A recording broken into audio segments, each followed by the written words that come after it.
ఈ అమ్మాయి నీకు తెలుసా? ఈ అమ్మాయి ఎవరు సార్? చాలా బాగుంది, ఎప్పుడు చూడలేదు. చిత్రగుప్త మేడం. ఈడికి మాయాలోకంలో ఉన్న శిక్షలన్నీ అమలు పరిచేసాయి. అంటే మేడం ఈ నూనెలో వేయించడం, ఆఫ్ బాయిల్ చేయడం, గోళ్లు పీకటం, కళ్ళు పొడి చేయటం ఇలాంటివి కాకుండా ఒక విచిత్రమైన శిక్ష ఇద్దాం మేడం. సరే అదేదో అమలు పరిచేసి వీడిని చంపేసి కేసు క్లోజ్ చేసేసి నేను పోతున్నా. మేడం మేడం మేడం చంపేయడం ఏంటి మేడం? నాకు తెలుసు మేడం, నేను చెప్తాను. చిత్రగుప్త మేడం మెనూ కార్డు చదివితేనే సగం ఒప్పుకున్నాడంటే ప్రాసెస్ స్టార్ట్ చేస్తే ఫుల్ గా ఒప్పుకుంటాడు. అవును మేడం. ముందు గోల్డ్ నుంచి మొదలెట్టు. గోల్డ్ల నుంచి కాదు కానీ మేడం హాఫ్ బాయిల్ చేద్దాం మేడం. నువ్వు హాఫ్ బాయిల్ చేద్దాం, ఫుల్ బాయిల్ చేద్దాం, పైనుంచి కింద దాకా బాయిల్ అయిపోతుంటే. మేడం ఇవన్నీ వద్దు, నేను నిజం చెప్పేస్తాను మేడం. ఆ అమ్మాయి నాకు రీల్స్ లో పరిచయం అయింది మేడం. రోజు చాట్ చేసుకునే వాళ్ళం. అందరిలాగే అమ్మాయికి ట్రై చేశాను. సినిమాలు చేస్తావా అని అడిగాను మేడం. ముందు కొంచెం భయపడింది, తర్వాత నా ట్రాప్లోకి వచ్చింది మేడం. మెల్లగా నాకు పడిపోతున్న టైంలో హైదరాబాద్కి వస్తావా అని అడిగాను. వస్తానంది, కానీ సడన్ గా ఫోన్ కట్ అయిపోయింది మేడం.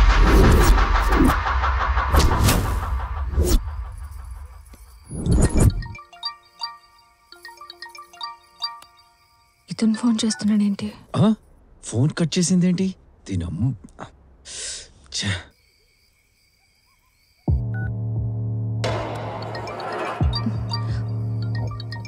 కట్ చేస్తే మళ్ళీ చేస్తాడేంది?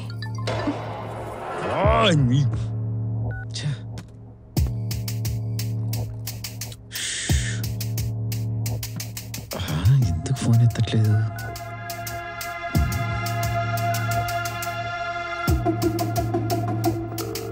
ఫోన్ ఎత్తకపోవడం ఏంటి? ఏమై ఉంటుంది?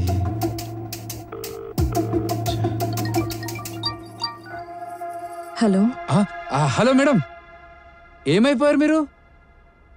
మిమ్మల్ని నమ్ముకొని ఇక్కడ అంతా సెట్ చేశాను, మీరేమో ఫోన్ లిఫ్ట్ చేయట్లేదు. అడిగానండి, మా ఇంట్లో ఒప్పుకోవట్లేదు.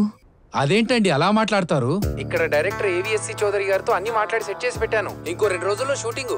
వాళ్ళు ఆల్రెడీ మీ ఫోటోలు ప్రెస్ కి మీడియాకి పంపించేశారండి. నాకు మా ఇంట్లో వాళ్ళు పెళ్లి ఫిక్స్ చేసిర్రు. రేపు పొద్దుగాలనే పెళ్లి. పెళ్ళా?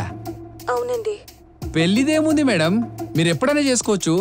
అదే హీరోయిన్ లైఫ్ లో ఒకేసారి వస్తుంది ఛాన్స్.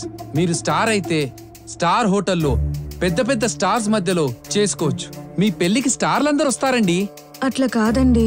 అదే మీరు ఇప్పుడు చేసుకుంటే పిల్లలకంటూ గిన్నెలు తోముకుంటుండాలి. మీ గ్లామర్ కి మీ పర్ఫార్మెన్స్ కి మీరు హీరోయిన్ అయిపోతారండి. నాకు కూడా ఈ పెళ్లి ఇష్టం లేదండి, కానీ ఏం చెయ్యను. ఇప్పుడు ఎట్లా చెప్పాలి దీనికి? చూడండి, మీరు సినిమా యాక్టర్ అయితే మీ ఊరు మీ నాన్నే కాదు, మొత్తం 2 తెలుగు రాష్ట్రాలు మిమ్మల్ని మెచ్చుకుంటారు. మా ఇంట్లో ఒప్పుకుంటలేరండి. ఇది నమ్మట్లేదే. మేడం మీరొక్కటి ఆలోచించుకోండి. తెల్లారితే పెళ్లి చేసుకొని ఒకడికి పెళ్ళామవుతారా, లేదంటే నాతో వచ్చి పెద్ద హీరోయిన్ అయిపోతారా? అట్లా కాదు, నాకు మస్తు భయం అవుతుంది. మీకు భయం ఎందుకు మేడం? అరే మీరు లొకేషన్ పంపండి, గంటలో మీ దగ్గరకు వచ్చేస్తాను. అందరూ నిద్రపోయాక ఎవ్వరికి చెప్పకుండా వచ్చేసేయండి. మీరు పెద్ద హీరోయిన్ అయ్యాక అదే ఊర్లో పెద్ద పెద్ద ఫ్లెక్సీల మధ్యలో మీ నాన్నగారు, మీ ఊరి సర్పంచు, మీ ఊరి జనాలు అందరూ చూస్తుండగా పెద్ద బెంజ్ కార్లో గ్రాండ్ గా ఎంట్రీ ఇద్దురు. ఏమంటారు? సరే అండి. మీరు ఇంకేం ఆలోచించకండి, ముందు లొకేషన్ పంపండి, నేను వస్తున్నాను. పంపుతున్నానండి. ఓకే.